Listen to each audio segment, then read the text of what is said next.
Malam berkabut di lereng Gunung Kemukus menyingkap janji lama yang menagih pulang. Siti, seorang janda yang bertahun-tahun berjuang melawan kemiskinan, memilih jalan terlarang yang menjanjikan kelapangan. 10 tahun kemudian, desa Tlogowati diguncang kemunculannya di bawah beringin tua.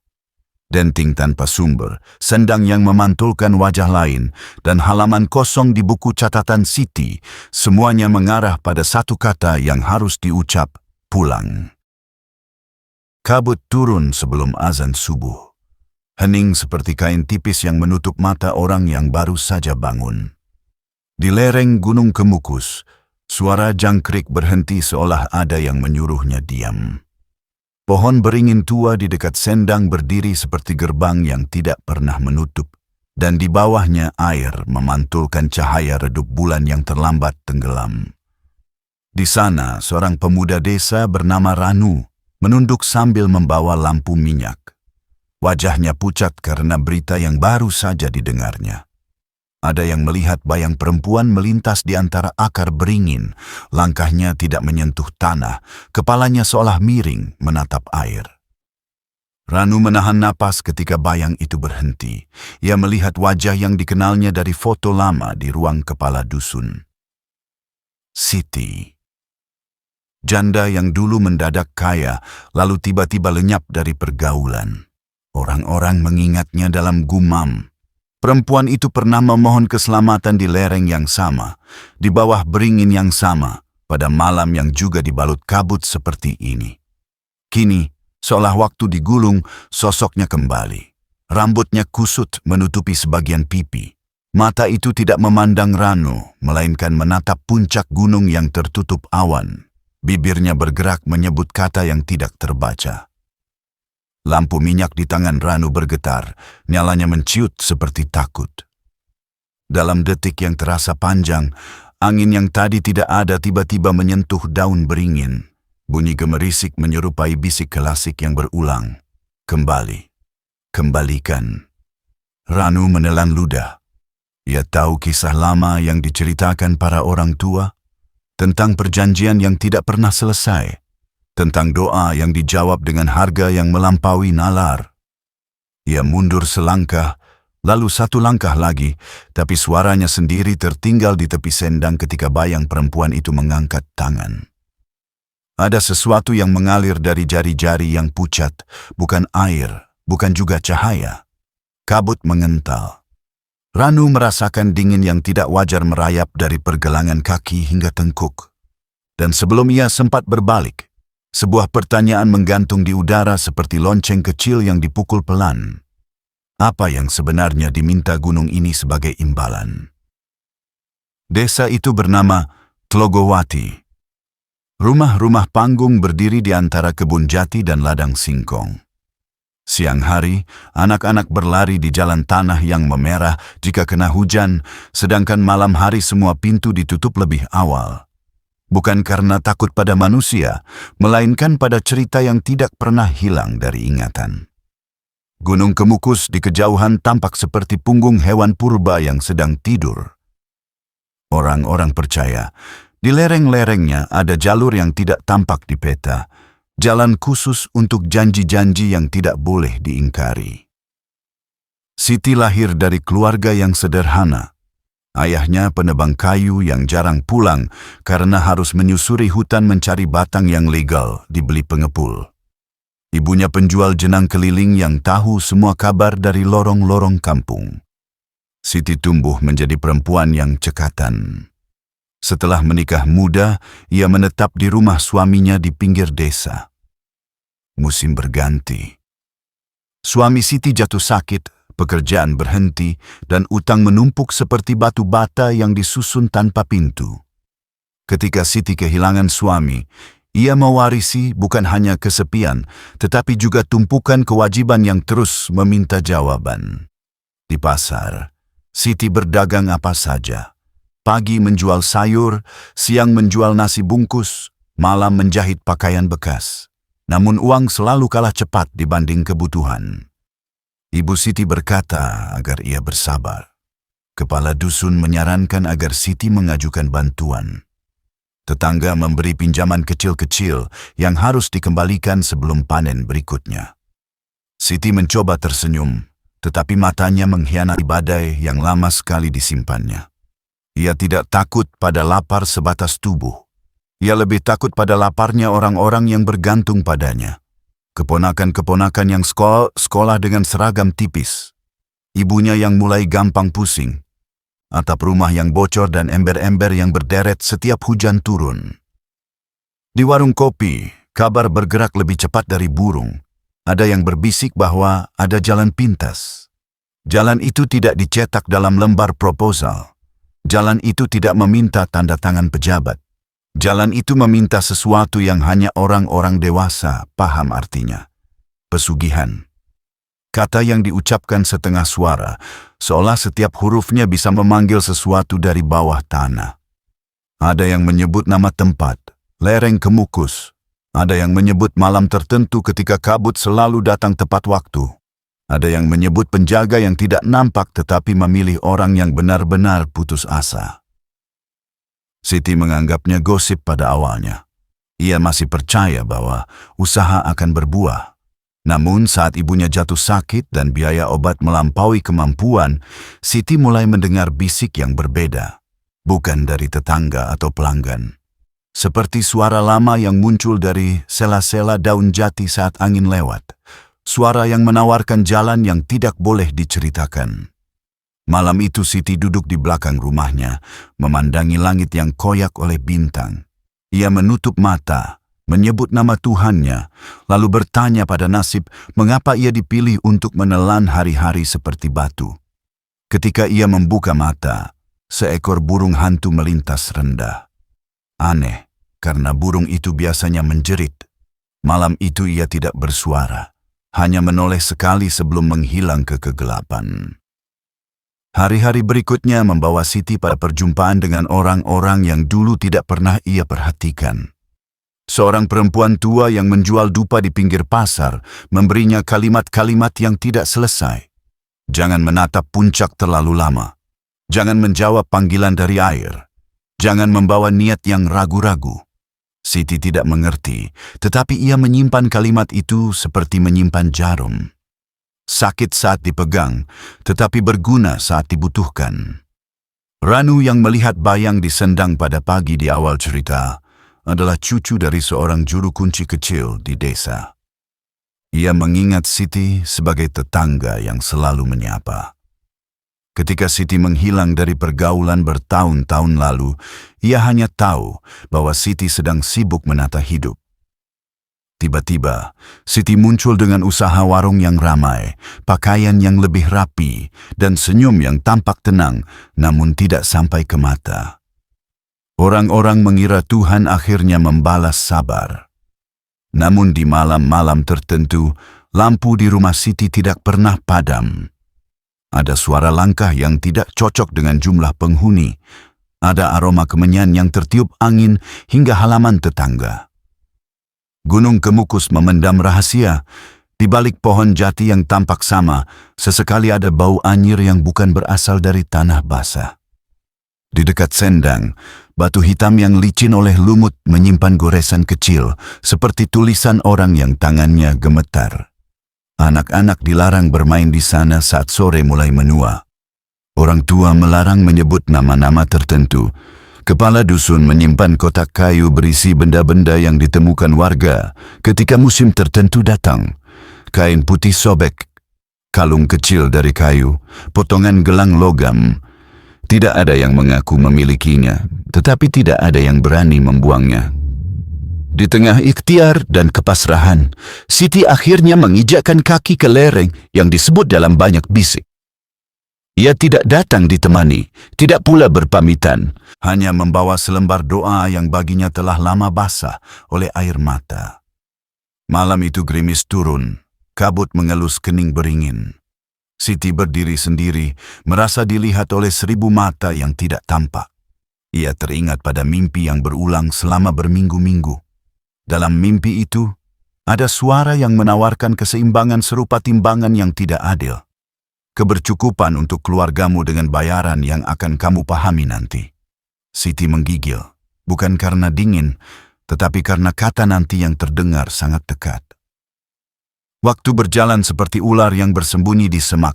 Tahun pertama setelah malam itu, usaha Siti mekar. Ia membuka kedai sarapan, lalu warung kelontong kecil, lalu menyewa kios di pasar. Hutang dihapus satu persatu, seperti coretan di papan tulis yang diseka guru yang sabar. Ibu Siti berobat ke kota. Keponakan-keponakan bisa membeli buku baru. Orang-orang memuji kerja keras Siti, dan Siti mengangguk sambil berterima kasih. Namun di setiap pujian, ada senar halus yang mengikat lehernya. Janji yang ditanam di tanah kemarin terus tumbuh akar yang merangsek ke setiap ruang di rumahnya. Dan hanya Siti yang tahu rasa dingin itu. Siti menepati bagian yang diminta oleh sesuatu yang tidak dia sebut.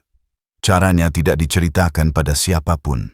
Ia menjaga agar kehidupannya tampak wajar di mata tetangga. Namun mata tidak bisa menipu cermin. Tiap malam tertentu, Siti duduk di depan kaca dengan wajah yang mulai tampak lebih dewasa daripada usianya. Ia menyisir rambutnya pelan, berhenti saat mendengar langkah di belakangnya yang tidak berasal dari siapapun. Di meja, ada piring yang selalu bersih esok paginya meski tidak pernah diisi. Di sudut kamar, ada aroma yang tidak pernah mau hilang, seperti sisa dupa yang menempel di kain. Desa mencatat waktu dengan cara sederhana. Satu musim hujan, satu musim kemarau. Dalam hitungan itu, 10 tahun lewat tanpa menoleh. Siti menjadi nama yang dibicarakan dengan dua nada. Nada kagum dan nada ragu, karena di balik keberhasilan ada kejadian-kejadian kecil yang membuat ubun-ubun merinding. Seorang pembeli mengaku mendengar suara perempuan menangis dari belakang warung saat subuh. Seorang tukang ojek pernah melihat Siti berjalan ke arah Sendang ketika kabut menebal, padahal jalan itu jarang dipakai malam hari. Seorang anak kecil bercerita bahwa ia melihat perempuan cantik berdiri di bawah beringin sambil memegang tali merah. Ibunya langsung menutup mulut anak itu dan menyuruhnya tidak mengulang cerita. Ranu yang dulu hanya pendengar, mulai menjadi saksi. Ia sering diminta ibunya mengantar sembako ke rumah Siti. Setiap kali ia melangkah naik ke teras, bulu kuduknya terasa seperti disentuh angin dari bawah lantai. Siti menyambut dengan senyum yang sopan. Matanya ramah, tetapi ada kilatan letih yang tidak bisa disembunyikan. Ranu ingat sekali suatu sore saat hujan baru saja reda.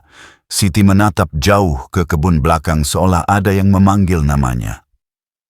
Ranu mengikuti arah tatap itu. Yang terlihat hanya pohon pisang dan pagar bambu. Namun telinganya menangkap sesuatu yang lain, seperti denting logam tipis dari arah Sendang. Ada pepatah di Tlogowati, jangan bermain dengan sesuatu yang meminta imbalan dari tubuhmu dan jiwamu. Pepatah itu seperti pagar tanpa pintu. Ia menjaga, sekaligus membangkitkan rasa ingin tahu yang berbahaya. Siti telah melangkahi pagar itu dengan alasan yang ia yakini saat itu. Pada tahun-tahun berikutnya, ia mengerti bahwa pagar bukan sekadar larangan, melainkan peringatan tentang harga dari setiap pintu yang dibuka terlalu cepat. Pada hari ketika cerita ini dibuka, kabar tentang penampakan di bawah beringin membuat desa kembali berbisik. Nama Siti muncul dari ingatan yang seakan belum pernah berdebu. Orang-orang menutup jendela lebih awal. Kepala dusun mengeluarkan kotak kayunya lagi. Juru kunci kecil yang juga kakek Ranu menurunkan kitab tua yang jarang dibaca. Hujan di kejauhan terdengar seperti langkah orang banyak. Namun yang datang bukan rombongan manusia. Yang datang adalah malam yang tidak mau tidur. Sejak pagi itu, Ranu tidak tenang. Ia menceritakan apa yang dilihatnya kepada kakeknya yang dikenal memahami batas-batas tak terlihat di sekitar desa. Kakeknya mendengarkan tanpa menyela. Ia menatap lampu minyak yang tinggal separuh, seolah ada jawaban di dalam nyala yang bergetar. Lalu ia membuka laci kayu dan mengambil selembar kain kusam. Di kain itu ada tanda seperti simpul yang dibuat oleh tangan yang sangat telaten. Kakeknya berkata pelan, bahwa simpul ini dulu pernah dipinjamkan kepada Siti. Bukan untuk melindungi dari manusia, melainkan untuk mengingatkan Siti agar tidak lupa jalan pulang. Ranu menyadari sesuatu. Jika simpul itu kembali ke tangan kakeknya, berarti Siti tidak lagi membutuhkan pengingat.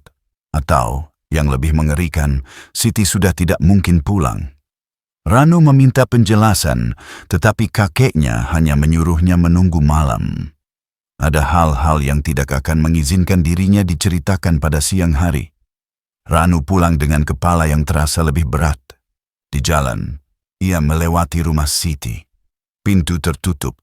Tirai sedikit bergerak meski angin tidak berhembus. Ranu merasa ada mata yang memperhatikan dari balik kain tipis itu. Menjelang maghrib, desa terasa seperti perahu yang bersiap melepas tali. Orang-orang cepat-cepat masuk rumah. Kucing-kucing mengambil posisi di bawah kursi, seolah tahu bahwa ada sesuatu yang akan lewat di atas genteng. Ranu kembali ke rumah kakeknya. Di ruangan depan, dupa dinyalakan. Tidak banyak asap, tetapi aromanya merambat ke seluruh sudut. Kakeknya mulai bercerita tentang malam 10 tahun yang lalu. Pada malam itu, kabut datang lebih awal. Siti melangkah ke lereng dengan satu niat yang tajam. Ia memanggil sesuatu dengan cara yang diajarkan oleh seseorang yang wajahnya selalu tertutup selendang. Suara air di sendang berubah menjadi kata-kata. Tidak semua kata dipahami oleh telinga manusia. Namun Siti mengangguk seolah mengerti semuanya. Ada syarat yang diucapkan pelan. Ada janji yang dibungkus ketenangan. Siti merasakan ada tangan yang tidak terlihat menyentuh ubun-ubunnya. Sejak saat itu hidupnya bergeser ke arah yang selama ini hanya ia dengar sebagai cerita. Kakek Ranu menatap cucunya. Dalam setiap perjanjian ada masa jatuh tempo, dan 10 tahun adalah waktu yang sering diambil oleh yang menunggu di balik kabut. Ranu menelan ludah. Ia bertanya apa yang terjadi ketika waktu habis. Kakeknya tidak langsung menjawab. Ia hanya memandang simpul kain yang tergeletak di meja, lalu menghela napas panjang. Kadang yang diminta bukan lagi uang atau barang, kadang yang diminta adalah pengembalian yang membuat tanah ikut berduka. Malam itu, ketika kabut mulai menuruni lereng seperti selimut yang diseret pelan, terdengar suara yang memecah diam. Suara serak perempuan memanggil namanya sendiri dari arah beringin. Siti. Panggilan itu bukan keluhan, bukan pula permintaan tolong. Lebih mirip pengumuman dari ruang yang sangat jauh, memberitahu bahwa sebuah batas telah ditembus. Ranu dan kakeknya keluar ke halaman. Udara dingin menggigit. Burung-burung yang biasanya masih berkeliling pohon mangga sudah tidak terlihat. Di tepi sendang, air beriak tanpa sebab. Kabut membentuk liuk yang tidak wajar, seolah sedang meniru tulisan yang tak pernah diajarkan. Ranu melihat sosok yang pernah dilihatnya pagi tadi. Perempuan itu berdiri di bawah beringin. Wajahnya tidak lagi pucat. Kini ada bayangan biru yang kuat di sekitar bibirnya. Tangannya mengarah ke puncak. Mulutnya bergerak, mengucap kata yang sama berulang-ulang. Kembalikan, kembalikan, kembalikan. Tiba-tiba terdengar bunyi seperti kulit kayu yang disobek dari arah batang beringin. Akar-akar yang menggantung tampak berayun pelan. Ranu memejamkan mata, namun suara itu tetap menembus kelopak. Kakeknya meraih lengan Ranu, menyuruhnya menunduk dan jangan menatap terlalu lama. Kabut semakin tebal, hingga dunia tinggal selebar halaman. Lalu, dari dalam kabut, meluncur aroma besi yang hangat. Ranu teringat pada cerita yang dulu sengaja dihaluskan oleh orang-orang dewasa agar telinga anak kecil tidak retak. Ia mengerti malam itu bukan sekadar penampakan. Malam itu adalah surat tagihan yang dibacakan langsung di depan pintu. Suara azan Isya dari surau kecil memecah ketegangan beberapa saat. Kabut seperti ragu-ragu. Sosok di bawah beringin memudar. Namun bukan untuk pergi. Lebih tepatnya, ia mundur selangkah ke wilayah yang tidak terjangkau doa pendek manusia. Ranu dan kakeknya kembali masuk rumah dengan dada penuh batu.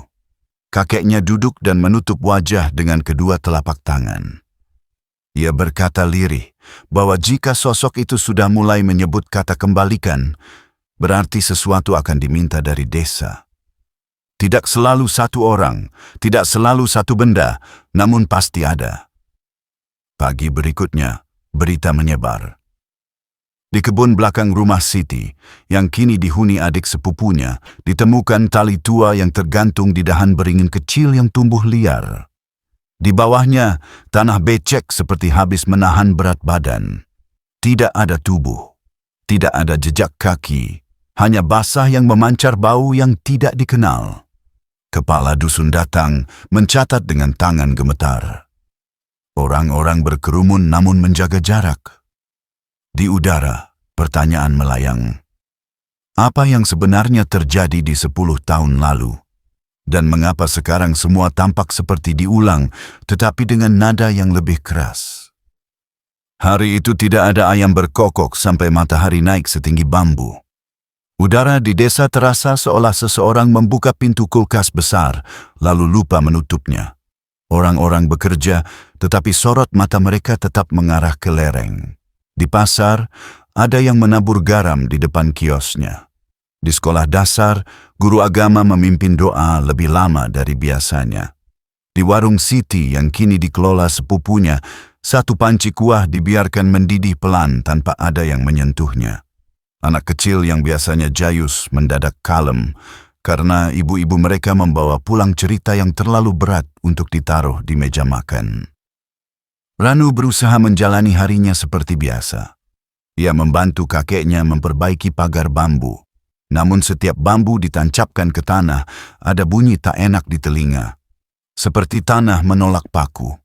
Kakeknya berujar pelan, ada sesuatu yang berputar di bawah desa. Ia menyuruh Ranu berhenti dan berwudu. Bukan untuk menolak bala, hanya agar pikiran tidak mudah retak saat angin membawa kabar yang lebih berat. Menjelang sore, gangguan pertama terjadi. Seekor kambing milik Pak Karto mendadak menjerit lalu diam seperti ditutup bantal besar. Ketika dihampiri, kambing itu sudah terbaring. Tidak ada luka, tidak ada darah. Hanya mata yang mengaca seperti melihat sesuatu yang tidak bisa diceritakan.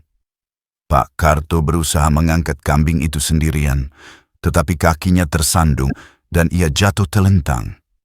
Saat itu juga terdengar gemerisik dari semak dekat pagar. Seperti langkah kecil yang berlari ke arah sendang. Anak-anak yang kebetulan bermain kelereng di pinggir jalan sontak bubar. Mereka berteriak menyebut nama Siti lalu ditarik ibunya masing-masing agar diam. Nama itu kembali hidup setelah lama menjadi abu di bibir orang. Malam tiba tanpa peralihan. Langit tidak sempat memerah. Sejumlah keluarga menyalakan lampu minyak meski listrik menyala. Ada rasa aman yang hanya bisa diberikan oleh cahaya yang diproduksi tangan sendiri. Di rumah Siti yang sudah berubah penghuninya, jendela sebelah timur terbuka sendiri. Tirai bergoyang padahal udara tidak bergerak. Adik sepupu Siti, seorang perempuan bernama Raras, mencoba menutupnya. Tangannya berhenti di udara ketika melihat bayangan perempuan berdiri di kebun pisang. Bayangan itu tidak menatap Raras. Ia menatap langit seolah sedang menghitung sesuatu yang tak terlihat. Ketika Raras berkedip, bayangan itu hilang. Hanya aroma kemenyan tipis yang tertinggal. Di surau, beberapa lelaki desa memutuskan berjaga. Mereka membaca doa bergantian. Kakek Ranu duduk bersandar di tiang, matanya tidak benar-benar terpejam. Ia mendengar sayup-sayup bunyi seperti lonceng kecil dari arah sendang. Lonceng itu tidak ada wujudnya. Tetapi suaranya jelas. Tiap denting seperti memanggil sesuatu dari perut bumi. Ranu yang duduk di sebelahnya merasa bulu tangannya berdiri satu persatu. Ia menatap pintu surau yang tetap tertutup, namun bayang pintu itu seakan mengembang lalu mengerut, mengikuti ritme denting yang tidak terlihat. Tengah malam, udara berubah. Bukan dingin yang biasa. Dingin ini seperti air yang disimpan dalam bejana batu lalu tiba-tiba dituang ke atas kepala. Dari kejauhan, angin membawa suara yang mirip nyanyian. Bukan nyanyian gembira. Lebih seperti lantunan yang dihafal dengan sedih. Dinyanyikan demi mengingatkan, bukan untuk menghibur. Juru kunci kecil mengangkat wajahnya. Ia tahu nada itu. Itu bukan nada dari manusia. Itu nada dari janji yang siap menagih. Ranu berdiri. Ia tidak kuat hanya duduk dan menunggu. Ia keluar dari surau, menatap ke arah beringin. Kakeknya ingin menahan, tetapi langkah Ranu sudah lebih dulu sampai ke halaman. Di luar, kabut menempel pada kulit seperti kain basah. Ranu berjalan pelan, menyusuri jalan tanah yang mengarah ke Sendang. Di kanan kiri, rumah-rumah tampak seperti kotak yang menelan suaranya sendiri. Sesekali terlihat wajah seseorang di celah jendela, mengintip sejenak lalu menutup kembali. Tidak ada yang mau menjadi orang pertama yang melihat terlalu dekat. Sampai di tepi Sendang, Ranu berhenti. Airnya tidak memantul seperti biasa. Permukaan itu tampak lebih pekat, seperti cermin yang diselimuti kain gelap dari dalam. Di bibir Sendang, ada bekas kaki, bukan bekas yang baru. Bekas itu seperti muncul dari bawah tanah, naik ke permukaan dengan perlahan. Ranu menelan ludah dan memanggil nama Siti. Suaranya tenggelam, seolah Sendang menelan setiap huruf. Lalu dari seberang, di bawah beringin, muncul sosok perempuan yang sama. Rambutnya basah padahal tidak ada hujan. Di pipinya ada bekas air yang jatuh tanpa warna. Ia mengangkat tangan seperti meminta tolong, tetapi matanya tidak memancarkan permintaan. Matanya memancarkan perintah. Kembalikan. Kali ini Ranu mendengarnya jelas. Kata itu keluar tanpa bibir bergerak. Ranu mundur selangkah. Ia mengingat simpul kain di meja kakeknya. Ia mengingat cerita tentang jatuh tempo yang harus dibayar. Ia ingin lari, namun kakinya seperti ditahan akar. Saat itulah dari arah desa terdengar teriakan Raras. Panjang, patah di tengah, lalu hilang. Ranu berbalik dan berlari secepat mungkin. Di belakangnya, denting yang tadi sayup sekarang menjadi keras, seperti seseorang memukul besi di dalam air. Ranu menembus kabut dan mencapai rumah Siti. Pintu terbuka. Di ruang tengah, Raras berdiri gemetar sambil menunjuk ke arah kamar yang dulu milik Siti. Pintu kamar itu menganga. Di dalamnya tidak ada apa-apa selain cermin besar yang bersandar di dinding. Namun di permukaan cermin terlihat pantulan kebun pisang seperti siang hari, padahal sekarang malam. Dalam pantulan itu, tampak perempuan bergaun sederhana sedang berjalan pelan. Ia tidak menoleh. Hanya berjalan menuju beringin yang lebih besar dari yang ada di kebun itu sendiri. Ranu merasakan perutnya mual. Ruang dan waktu seolah salah pasang. Ada pintu yang terbuka bukan di tempatnya. Lampu padam sekejap. Ketika menyala lagi, pantulan di cermin lenyap. Yang tertinggal hanya wajah Ranu sendiri, berpeluh dengan mata yang tidak percaya pada apa yang barusan dilihat. Raras duduk dan menangis diam-diam. Ia bilang tadi mendengar langkah dari kamar, lalu melihat seseorang berdiri di depan cermin. Tidak ada suara. Hanya ada rasa dingin yang memalukan kulit seperti es yang diletakkan di punggung. Ia memanggil Siti tanpa sadar. Lalu semua bergetar kecil dan ia berteriak. Gangguan tidak berhenti di rumah Siti. Di tepi desa, padi yang hampir menguning tiba-tiba rebah ke satu arah, membentuk jalur yang jika dilihat dari atas mungkin menyerupai sesuatu. Orang-orang tidak berani memeriksa lebih jauh. Di dekat surau, kendi air jatuh sendiri dari meja tanpa ada yang menyentuh. Airnya mengalir ke arah barat, berbelok aneh melewati sandal dan tikar, seolah mencari pintu keluar yang tidak ada. Kakek Ranu duduk lebih tegak. Ia berkata, malam ini awal dari pengingat. Jika desa tidak bertindak, besok malam ada yang hilang. Bukan barang, melainkan bagian dari ingatan yang menentukan siapa kita. Di kejauhan petir menyambar tanpa suara. Langit tidak menunjukkan kilau, tetapi tanah merasakan getarnya. Ranu menatap kakeknya. Ia tahu, penyelidikan harus dimulai. Bukan penyelidikan polisi atau perangkat desa. Ini penyelidikan untuk menjahit kembali benang yang putus 10 tahun lalu. Benang yang ditarik oleh Siti karena terpaksa.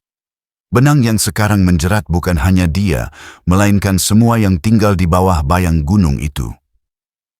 Keesokan paginya, kakek Ranu memanggil beberapa orang yang ia percaya. Kepala dusun, seorang ibu penjual jamu yang dikenal hafal doa-doa tua, dan Raras. Mereka berkumpul di dapur rumah kayu yang dindingnya menyimpan bau kopi. Kakek membuka kitab tipis berisi catatan tangan turun-temurun. Di dalamnya ada kisah yang jarang diceritakan utuh karena dianggap terlalu berat untuk telinga sehari-hari.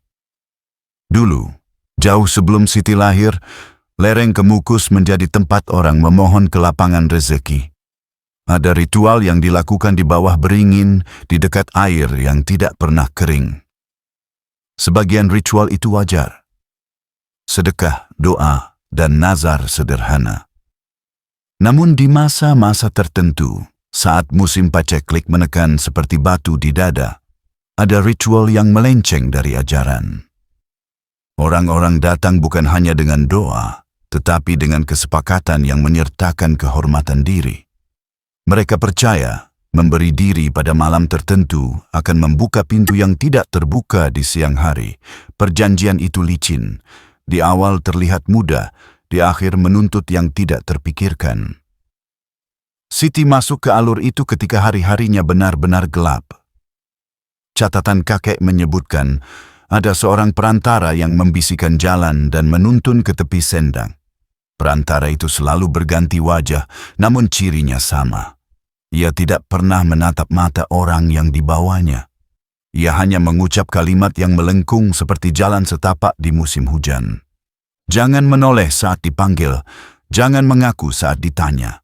Jangan lupa menghitung sampai angka tertentu ketika kabut turun. Jika semua ditaati, kebun akan subur, dagangan akan laris, sakit akan menemukan obatnya. Namun setiap angka yang dihitung itu adalah pinjaman yang harus dikembalikan. Bentuk pengembaliannya tidak pernah dijelaskan di awal. Itulah cara perjanjian bertahan. Raras mengaku pernah melihat seutas tali merah di kamar Siti ketika membersihkan rumah beberapa tahun lalu. Tali itu disimpan di dalam kotak kecil bersama simpul kain milik kakek Ranu. Raras hendak membuangnya karena menganggap itu benda lama yang tidak berguna.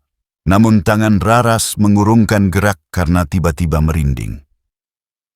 Sejak itu, kotak tersebut hilang entah kemana. Mungkin dibawa Siti sebelum ia benar-benar menghilang dari pergaulan. Atau mungkin kotak itu berpindah sendiri ke tempat yang tahu bagaimana menutup mulut. Kepala dusun mengeluarkan catatan kejadian janggal selama 1 bulan terakhir. Air sumur rumah Raras kadang terasa asin tanpa sebab. Suara gamelan samar terdengar pada malam ganjil dari arah kebun jati, padahal tidak ada hajatan. Di pasar, seorang perempuan tidak dikenal pernah menitipkan bungkusan kecil berisi bunga kering kepada penjual bumbu, lalu lenyap sebelum sempat ditanya namanya. Semua potongan itu jika disusun memberi bentuk bayangan yang mengenal jalan pulang ke Beringin. Kakek Ranu memutuskan untuk mencari perantara yang dulu pernah menuntun Siti. Ia tidak tahu persis siapa, namun ia tahu ciri-cirinya. Perantara itu biasa duduk di pelataran batu dekat jembatan kecil yang menuju pasar, menjual benda-benda kecil yang selalu tampak baru. Kemenyan, benang, jarum, gelang kayu. Orang menyebutnya Mbah Sumiem. Meski tidak ada yang yakin itu nama yang sebenarnya. Ranu diminta menemani, Raras ikut karena merasa hutang cerita pada kakaknya. Kepala dusun bersedia mengantar sampai jembatan, tetapi tidak lebih. Setiap orang punya batas yang berbeda. Mereka berangkat saat matahari condong. Jembatan kecil itu seperti garis yang memisahkan dua nada. Di satu sisi ada suara pasar yang ramai. Di sisi lain ada suara hutan yang menelan ramai. Mbah Sumiem duduk di pelataran batu. Wajahnya menghadap ke arah air yang mengalir jauh di bawah. Wajahnya tidak tua dan tidak muda. Ia tersenyum ketika rombongan itu mendekat, seolah sudah tahu tujuan mereka. Kakek Ranu mengucap salam, memperkenalkan diri dengan nama kecil yang jarang ia gunakan. Mbah Sumiem mengangguk dan menepuk pelataran batu, mengundang mereka duduk. Pertanyaan tidak perlu disampaikan lengkap. Mbah Sumiem seperti mengenali isi masing-masing kepala. Ia berkata pelan bahwa setiap janji punya garis akhir. Siti sudah menepati bagiannya dengan rapi selama bertahun-tahun. Ia melaksanakan malam-malam yang diminta. Ia menjaga rahasia. Ia memberi sesaji yang diminta. Namun janji yang berasal dari kabut tidak hanya meminta kepatuhan. Ia meminta pengembalian dalam bentuk yang membuat nama seseorang dihapus dari satu ruang lalu ditulis di ruang yang lain. Raras ingin marah, ingin menyalahkan, namun bibirnya seolah kehilangan kata saat bertemu tatapan Mbah Sumiem. Perantara itu melanjutkan, ada cara untuk menawar jatuh tempo agar tidak memukul semua yang tinggal di desa. Caranya bukan dengan membatalkan perjanjian. Perjanjian yang sudah ditutup tidak bisa dibuka lagi. Caranya adalah dengan memindahkan arah pulang dari sesuatu yang menagih.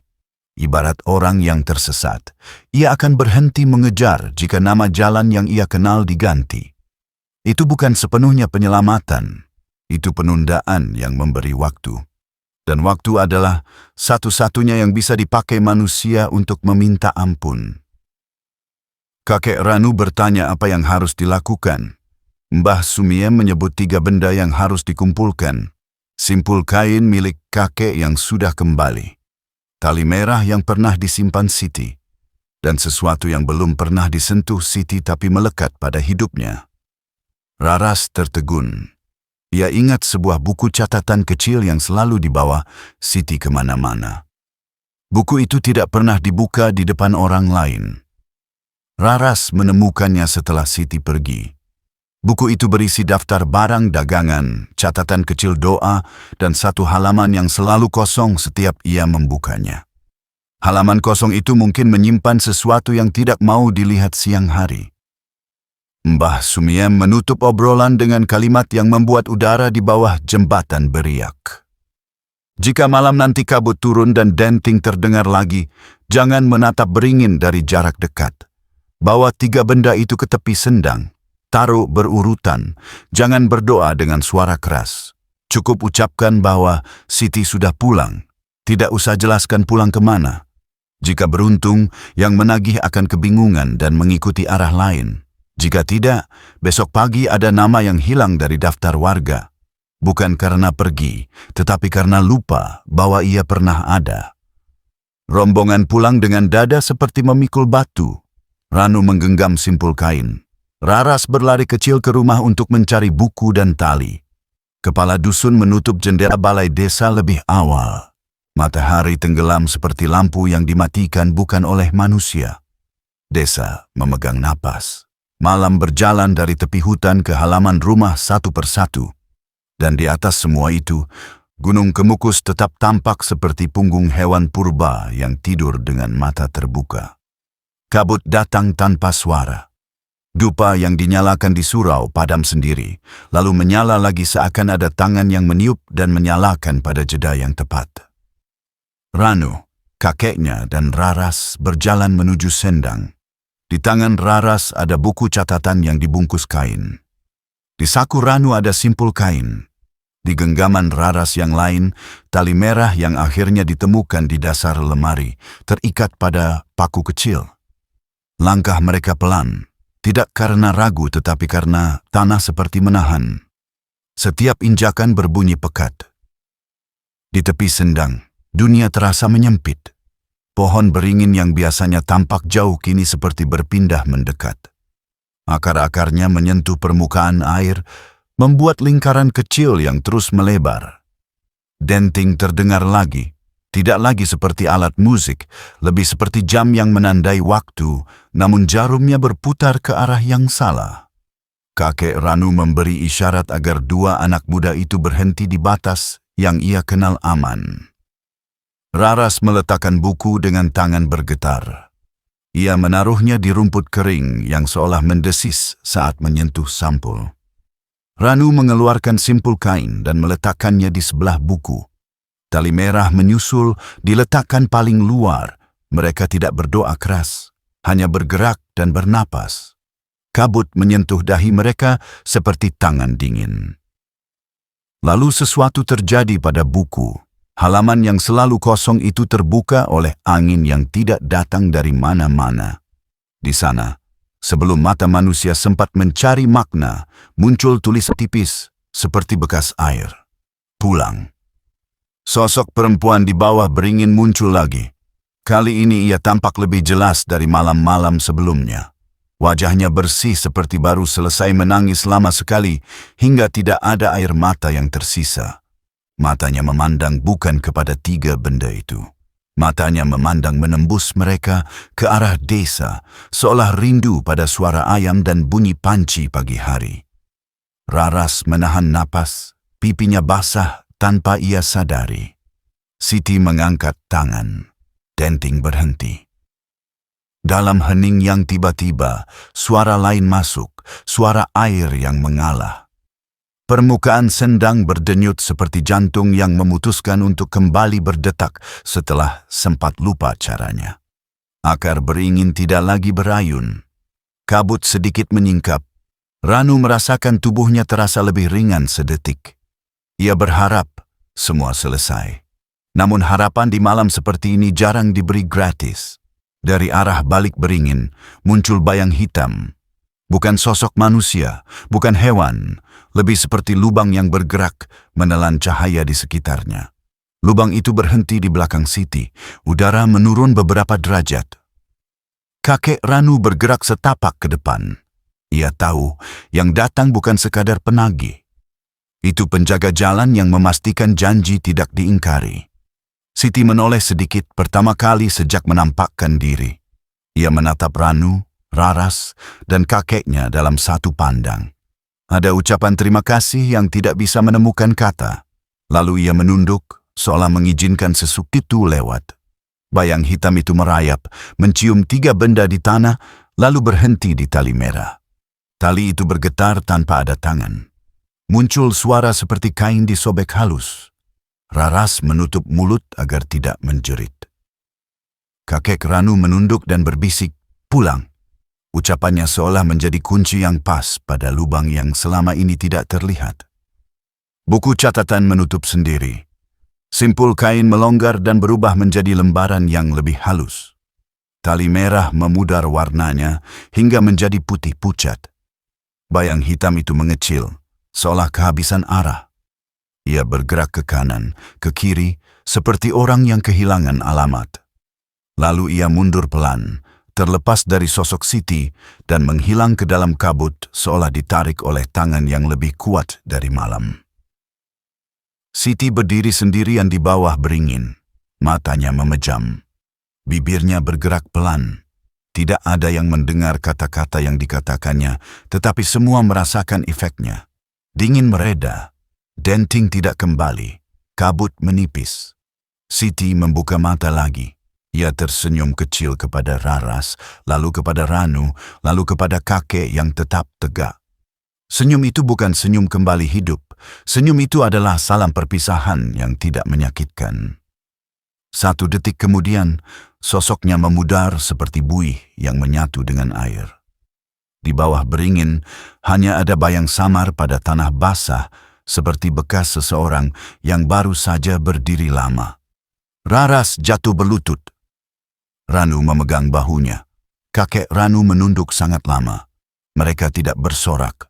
Mereka tidak menangis keras. Mereka hanya berdiri di tepi air yang kembali memantulkan langit. Malam itu, desa mendapatkan jeda. Bukan keselamatan abadi, hanya penundaan yang cukup untuk menyusun ulang doa-doa. Namun gunung tidak gampang melupakan. Dari kejauhan terdengar suara gemuruh yang berbeda dari guntur.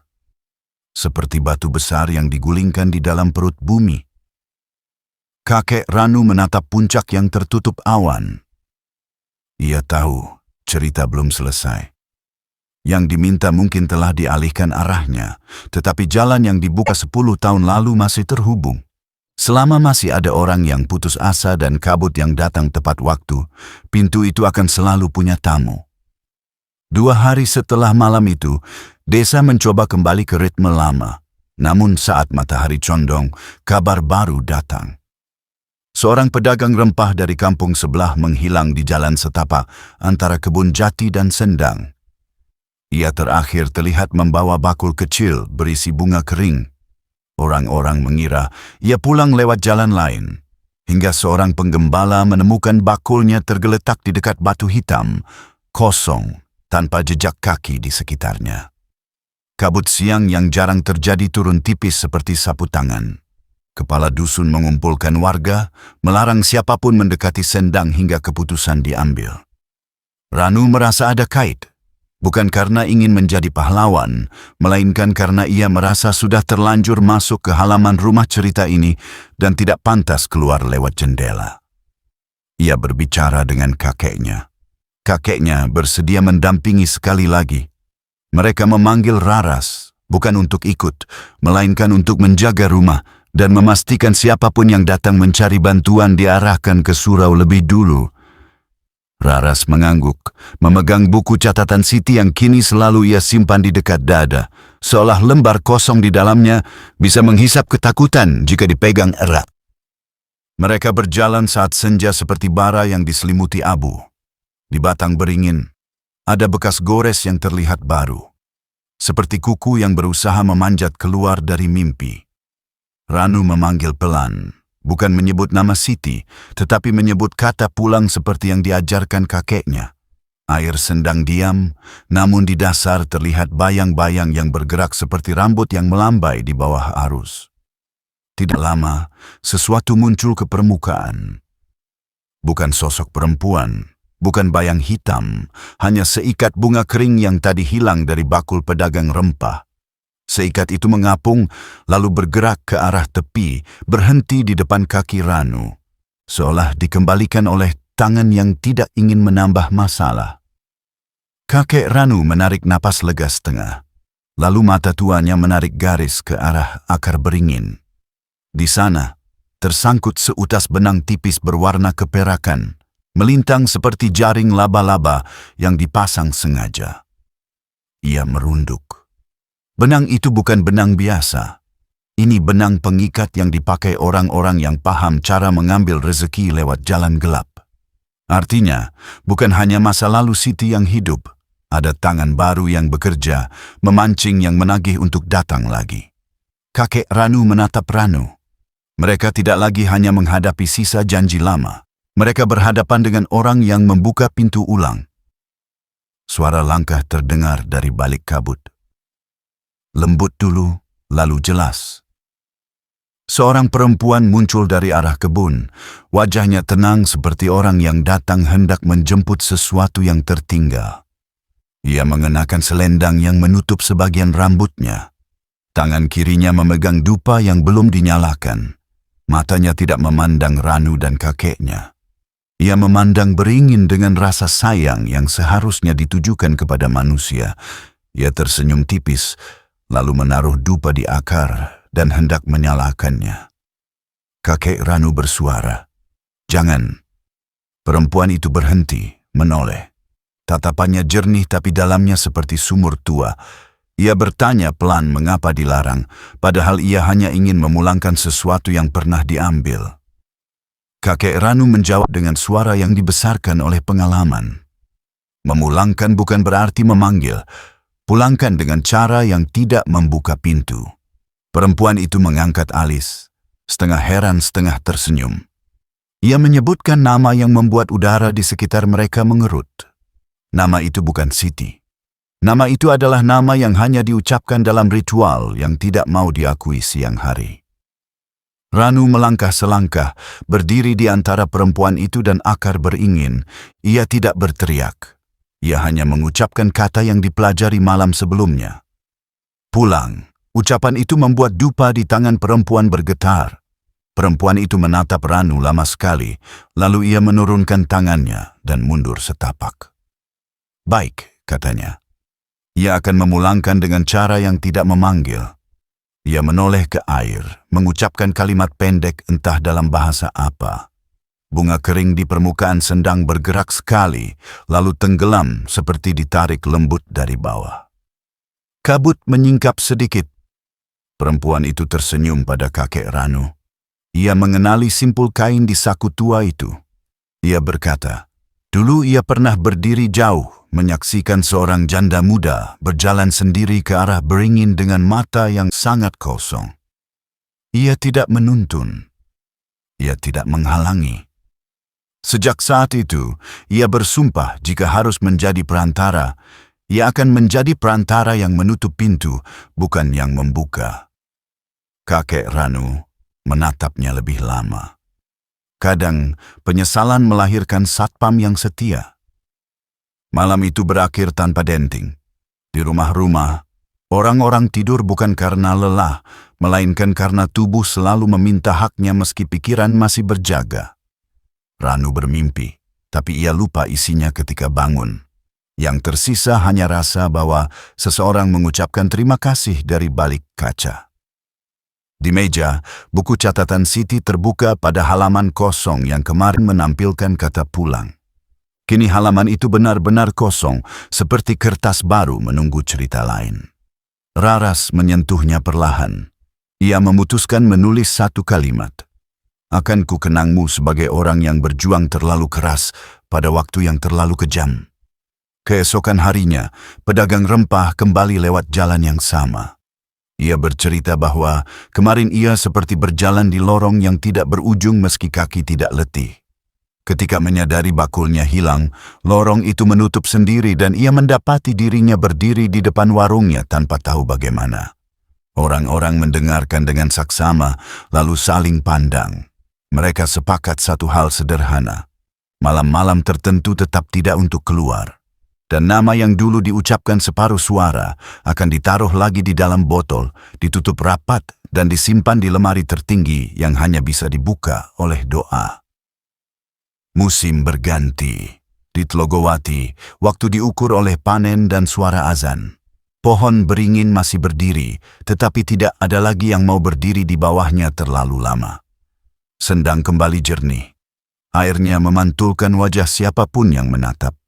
Tidak lagi menukar pantulan dengan tempat lain. Di pasar, warung yang dulu dirintis Siti terus berjalan dengan nama yang tetap. Orang-orang menyebutnya sebagai tanda terima kasih kepada perempuan yang memaksa nasib berpindah jalur dengan caranya sendiri. Raras menjaga warung itu dengan tekun. Di dinding, ia pasang foto Siti yang diambil dari satu-satunya momen ketika Siti tertawa dalam ingatannya. Ranu sering melewati beringin dalam tugas harian. Ia tidak menunduk ketakutan, tetapi juga tidak menantang. Ia menaruh simpul kain di kotak kayu kakeknya, mengunci dengan doa yang ringkas. Kadang ia duduk di surau bersama beberapa pemuda lain, membicarakan cara membantu keluarga yang terlilit utang tanpa harus menempuh jalur yang mengundang kabut. Mereka mengajak pedagang rempah untuk mengajar cara memilih bahan yang baik, mengajak kepala dusun membuat arisan bergilir, mengajak ibu penjual jamu, mengajarkan ramuan sehat yang bisa dijual tanpa modal besar. Hal-hal kecil yang tidak heroik, tetapi mungkin itulah pagar yang benar. Namun cerita ini menolak benar-benar tutup. Pada suatu pagi yang cerah, seorang bocah menunjuk akar beringin. Ada pita kecil berwarna putih yang terikat rapi di sana. Pita itu bukan milik siapapun. Pita itu tampak seperti yang dulu berwarna merah, lalu pudar malam itu. Ranu mengambilnya pelan. Tidak ada rasa dingin, tidak ada denting. Hanya kain yang bergerak ringan di tangan. Ia mengikatnya pada pagar surau. Bukan sebagai jimat, tetapi sebagai pengingat bahwa ada pintu yang pernah terbuka dan hampir menarik satu desa masuk. Orang-orang yang lewat membaca pelan tulisan kecil yang ditoreh raras di ujung pita. Jangan memanggil yang kau tidak sanggup mengantar pulang. Malam-malam berikutnya, kabut tetap datang, karena kabut adalah bagian dari gunung seperti embun adalah bagian dari pagi. Bedanya, ketika kabut menyentuh kulit, orang-orang tidak lagi hanya merinding. Mereka juga ingat pada wajah Siti yang tersenyum dari dalam foto, pada bunga kering yang kembali ke air tanpa jejak. pada benang keperakan yang ditemukan di akar, pada perantara yang berubah menjadi penjaga pintu. Mereka ingat bahwa putus asa bisa mengubah doa menjadi permintaan yang terburu-buru. Dan terburu-buru adalah sahabat dari jalan yang licin. Desa tidak menjadi tempat tanpa hantu. Desa tetap menyimpan cerita yang akan diceritakan kembali pada anak-anak ketika mereka sudah cukup besar untuk tidak salah paham.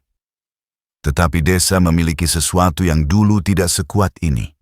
Cara untuk menunda. Cara untuk menawar. Cara untuk berkata tidak dengan sopan kepada yang datang dari balik kabut. Dan itu cukup untuk sekarang. Karena tidak ada yang benar-benar selesai di bawah punggung gunung yang tidur dengan mata terbuka.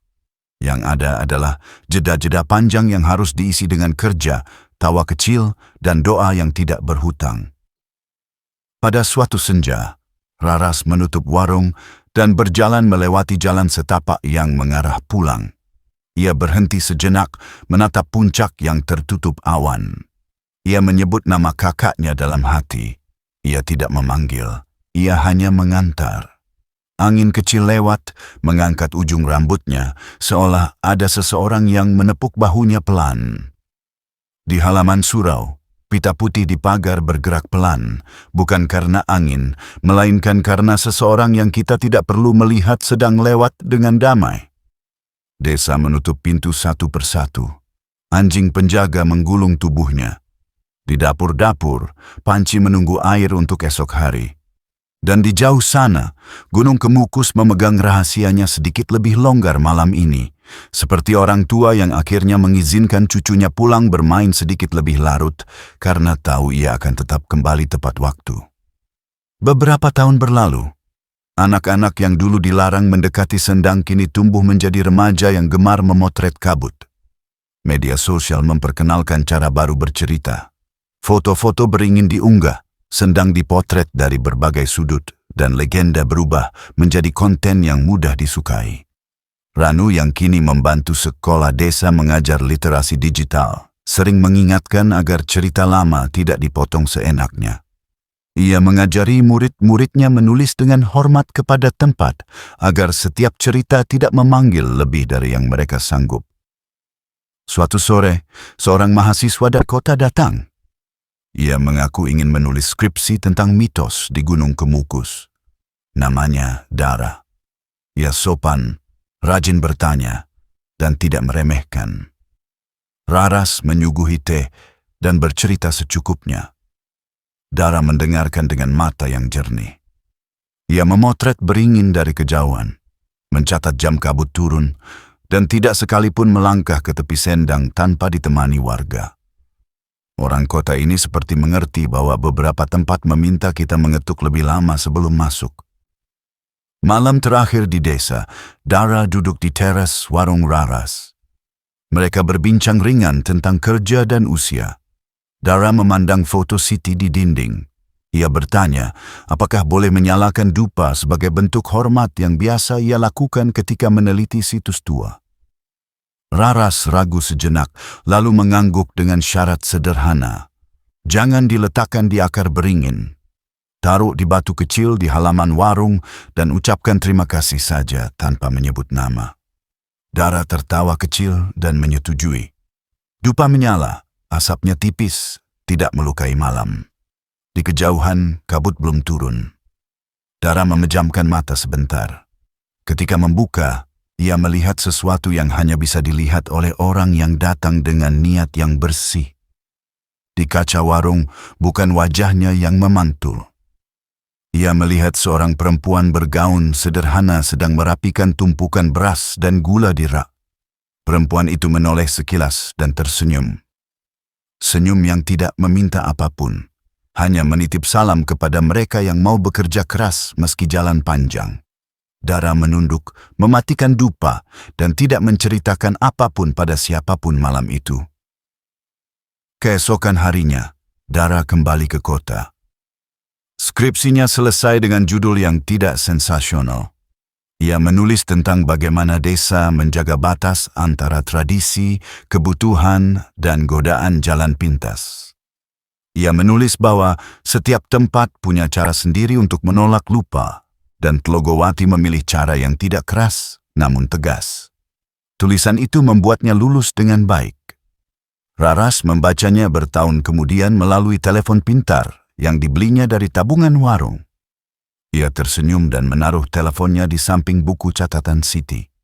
Halaman kosongnya masih kosong, tetapi kini fungsinya lain, menjadi cermin kecil bagi siapapun yang ingin memastikan apakah niatnya benar sebelum melangkah. Kadang malam membawa tanda. Pita putih di pagar surau bergerak pelan pada saat tidak ada angin.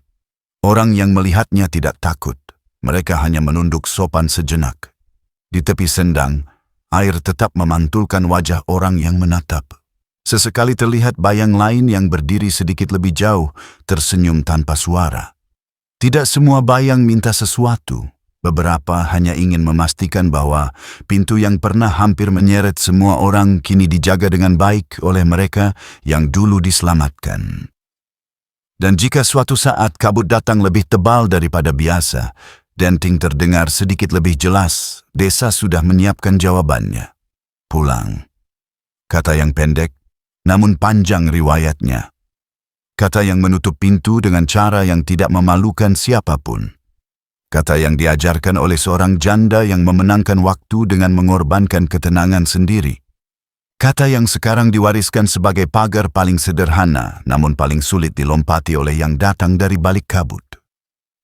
Cerita ini bukan ditutup, cerita ini diletakkan kembali ke rak di sebelah buku catatan yang halamannya sengaja dibiarkan kosong agar setiap generasi bisa menulis ulang niatnya sebelum mengetuk pintu yang tidak semua orang berani lihat.